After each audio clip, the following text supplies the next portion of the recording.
Il se prend un petit peu pour CR7 mèche blonde. Ça ne défend pas, ça tente des skills, ça fait des passements de jambes, des crochets. Par contre, ça fait des passements de jambes, ça oublie le ballon. Le ballon, il a été perdu. D'ailleurs, je l'ai retrouvé, hein. Il est encore là, le ballon de Kylian Mbappé sur son passement de jambes. Yo les spécialistes, on se retrouve pour ce débrief de match de Liga. Leganés contre Real Madrid. Leganés 14e du championnat, hein, 16 buts encaissés en 13 matchs. Et le Real Madrid à 27 points, 7 points du Barça avec 2 matchs de retard. C'était donc l'occasion pour eux de rattraper ce retard et de revenir donc à 4 points du Barça avec un seul match de retard, tout en préparant ce match de Ligue des Champions face à Liverpool mercredi prochain. Le Real qui part avec pas mal de blessés. J'ai noté Militao, Carvajal, Lucas Vazquez, Tchouaméni et Rodrigo. On attendait donc la réaction de Carlo Ancelotti sur ce match qui est actuellement un petit peu décrié. Et finalement, on a un Real Madrid qui va se rassurer sur ce match-là. 3-0, score final à l'extérieur, avec de très beaux buts pour certains. Et donc, qu'est-ce qu'on a pensé de ce match? Tout d'abord, Vinicius. Vini qui se met toujours en colère, hein. On sait qu'on lui reproche beaucoup ça, mais il ne se met pas forcément en colère pour des mauvaises raisons. En tout début de match, on l'a vu d'ailleurs pousser son premier coup de gueule, et c'était suite à quelques petits coups de genou du défenseur de Leganés. Donc parfois c'est justifié. Il faudrait peut-être qu'il se calme la plupart du temps, comme Omar de Fonseca le disait, mais c'est pas toujours des coups de gueule injustifiés. D'ailleurs, pour ceux qui jouent au foot, vous le savez, il y a souvent des joueurs qui sont comme ça, un peu taquins, à essayer de vous pousser, à essayer de vous taper sur les nerfs, hein. C'est que ça fait partie également du foot. Tous ceux qui ont joué au foot le sauront. Donc il y a toujours des petits chambrages, des petits coups, des petits gestes de déplacés. C'est tout à fait normal dans un stade de foot. Vinicius repositionné à l'axe pour l'occasion. Franchement, j'ai envie de dire qu'il a eu pas mal de difficultés dans ce poste-là. C'était beaucoup plus compliqué pour lui dans l'axe avec toutes les fautes qu'il a subies également. Mais dans l'ensemble, j'ai trouvé qu'il a fait un très bon match. Il y a eu des pertes de balles, ça a râlé, il y a eu des incompréhensions avec les attaquants, mais je trouve qu'il a eu une bonne position qui était plutôt altruiste. Il a essayé de faire jouer les autres, vu qu'il n'a pas pu trouver le chemin des filets lui-même. Donc il a été passeur, et il a fait beaucoup de bien à Kylian Mbappé, qui en avait vraiment besoin. Moi j'ai surtout apprécié la prestation d'Arda Güler sur le côté droit, qui est extrêmement technique, le pied gauche, comme on les aime. Attaquant latéral qui part de droite, sur son pied gauche, qui fixe les défenseurs, la technique est présente, l'esprit du jeu est là, j'ai beaucoup apprécié. Même si j'ai trouvé qu'il a été sous-exploité dans son côté, ça a beaucoup joué à droite, ça a beaucoup essayé de passer par l'axe. Et pourtant, j'ai vu qu'il y avait du potentiel, on l'a vu tenter quelque chose, il a tenté son occasion en slalom, qui était très belle d'ailleurs, entre les défenseurs qui butent sur le gardien de Leganés. On a également vu sur son coup franc plutôt bien tiré, j'avais l'impression que la barrière était un petit peu avancée. Je suis pas sûr que la barrière était à la distance réglementaire. Il a essayé de tirer côté gardien, malheureusement pas assez coincé, pas assez puissant, mais on voit bien qu'il tente des choses. J'aurais apprécié qu'il marque son but juste avant de sortir, hein, sur la passe de Vinicius dans la surface, mais on va dire qu'il ne s'attendait peut-être pas à recevoir la passe de Vinicius dans cette position-là et qu'il s'est retrouvé un petit peu trop excentré pour ne pas la mettre. En tout cas, Arda Güler, j'aime bien. Ça ne remplace pas totalement Rodrigo pour le moment, mais j'apprécie ce qu'il fait et j'espère qu'il aura de très bonnes prestations, notamment en coupe. Ça me rassure sur les absences sur le côté droit. Alors, Bellingham. Qu'est-ce que je peux dire? C'est le joueur que tout coach rêverait d'avoir dans son milieu de terrain. C'est le premier joueur en fait que tu vas placer quand tu vas faire ton équipe. Il fait des efforts défensifs, il se crée des occasions, il trouve de belles ouvertures qui écartent le jeu. Et en plus de ça, c'est un leader également, non seulement technique, mais c'est également un leader mental. Il parle à ses joueurs. On a vu notamment quand Vinicius a commencé à s'énerver en tout début de partie, c'est lui qui va vers lui, c'est lui qui lui dit calme-toi. C'est vraiment un joueur très intéressant qui prend une très grande ampleur et je trouve que ce début de saison ne lui rend pas totalement justice quand on voit de quoi il est capable, que ce soit à Dortmund ou en saison passée, avec ses prestations incroyables. Donc je suis vraiment content pour lui, hein, pour son but. Il a été à l'affût et grâce à sa vista, il a très bien repris le ballon en rôdeur de surface sur un très bel enchaînement d'ailleurs de Brahim Diaz. Contrôle, ça se retourne, ça frappe sans regarder le but. Magnifique. Donc j'ai vraiment apprécié sa prestation aujourd'hui. Il a été beaucoup plus libre grâce à le replacement de Ceballos qui a été placé en ratisseur un peu devant la défense, qui ratissait tous les ballons et qui lui offrait donc plus de flexibilité et plus de liberté dans ses mouvements.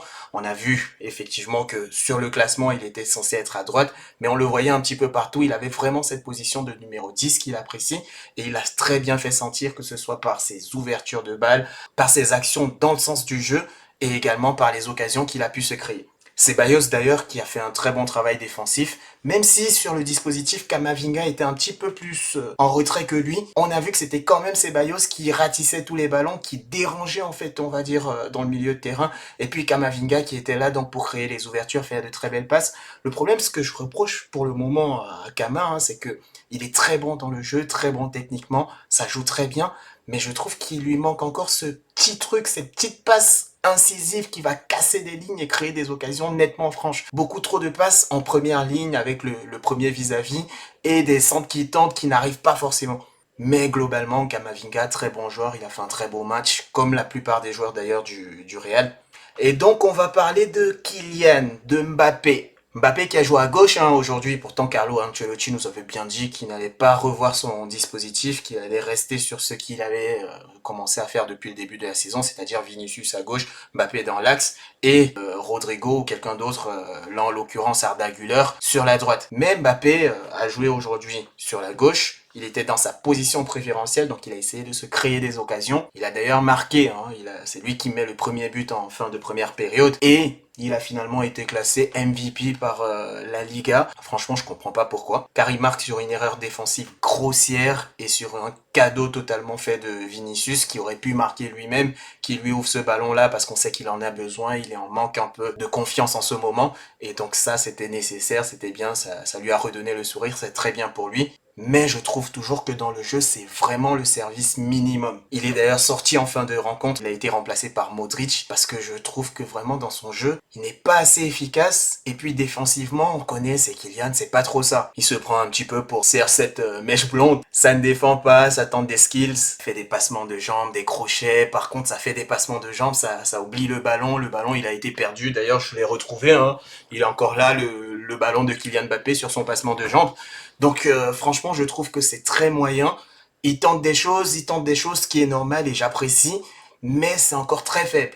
Je pense qu'il faudrait qu'il revienne quand même à l'essentiel. La tactique. Je trouve qu'il a du mal, il ne lit pas le jeu, il a du mal à comprendre, il n'est pas dans la vista, pas dans l'esprit du jeu. Le positionnement, ce n'est pas bon.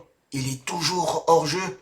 Première minute, premier but Kylian, premier hors-jeu de Kylian, c'est pire que Morata. Il n'a plus exactement la même qualité athlétique qu'avant, parce que moi je l'ai toujours dit, sa principale caractéristique c'était sa vitesse, sa puissance, il savait partir dans le dos des défenseurs, et là j'ai l'impression qu'il lui manque un petit peu ça, il est un petit peu en manque de vitesse, peut-être que ça va revenir avec la saison à force de repratiquer, mais ce manque-là fait qu'il veut toujours partir à la limite de la ligne, et il ne le lit pas assez bien, du coup il se retrouve hors jeu. Le deuxième point, ça sera la technique.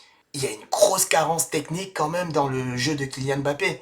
Il rate des jeux faciles, ça rate des remises. J'ai noté par exemple, je l'ai vu tenter une remise sur Vinicius en 1-2 qui finalement est ratée et va sur Bellingham qui a même d'ailleurs du mal à la contrôler. Un 1-2 complètement dégueulasse avec Vinicius sur une contre-attaque qui a été finalement gâchée après un très beau dribble, un très beau petit pont d'Arda Güler. Les mauvais centres, un ailier qui n'arrive pas à centrer, à bien placer le ballon sur le pied ou sur la tête d'un attaquant, c'est compliqué. À la 19e minute, il tente un centre sur Bellingham qui n'a aucun sens. Et en fin de rencontre, je sais pas si c'est la fatigue ou quoi d'autre, mais à la 81e minute, juste avant de sortir, il nous rate une contre-attaque comme s'il n'avait aucune envie en fait. Il accélère, puis il ralentit, il lève la tête. Ça se voit qu'il n'est pas en confiance en fait. Il lève la tête, il regarde, et puis il la met sur le gardien en puissance. Mais ça passe pas. Donc je trouve franchement que si on doit parler uniquement de foot, qu'on laisse tout ce qu'il y a comme excuse à côté et autres, uniquement dans le football, Kylian Mbappé, si c'était un joueur inconnu, on dirait que ça va, c'est bon. Mais si c'est le Kylian Mbappé qu'il a voulu nous vendre, je trouve que c'est vraiment en dessous de ce dont il est capable, en tout cas ce dont il dit qu'il est capable de faire.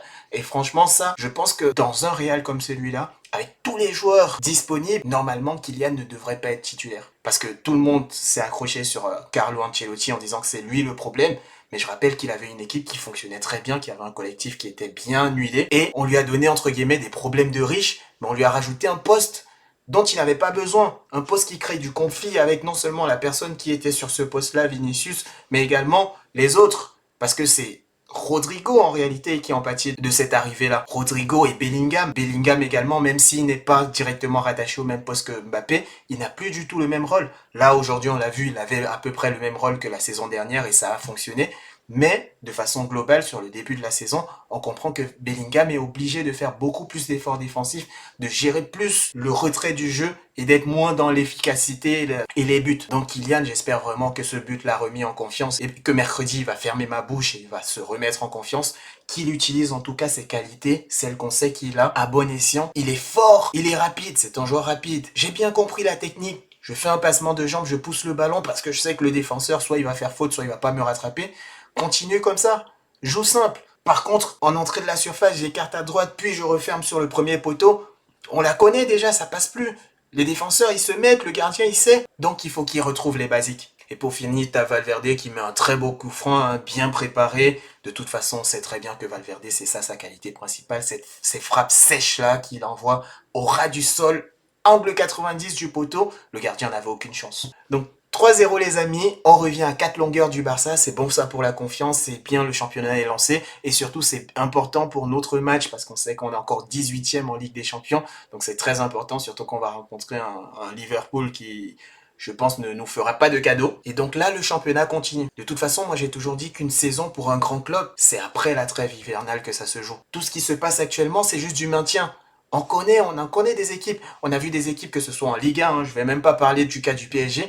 En Liga, le Real, on a vu des saisons où on avait 12 points d'écart et puis sur la fin de saison, c'était compliqué, c'était serré. C'est en février, mars, avril que le championnat et même la Ligue des Champions vont réellement se jouer. Donc actuellement, ils font le nécessaire. On est 18e, mais on est toujours considéré comme qualifié, même si on aura un match de plus. Mais ça, c'est un très bon point pour eux, pour se relancer, sachant que tout ce qu'on a dit sur le championnat, le Barça qui aurait potentiellement gagné déjà le championnat, c'est pas comme ça que ça fonctionne. Ça se verra dans plusieurs matchs. Il reste encore plus d'une quinzaine de matchs à jouer. Sur ce, les amis, c'est tout pour ce débrief. Franchement, très beau match. On se revoit mercredi pour un nouveau débrief face à Liverpool.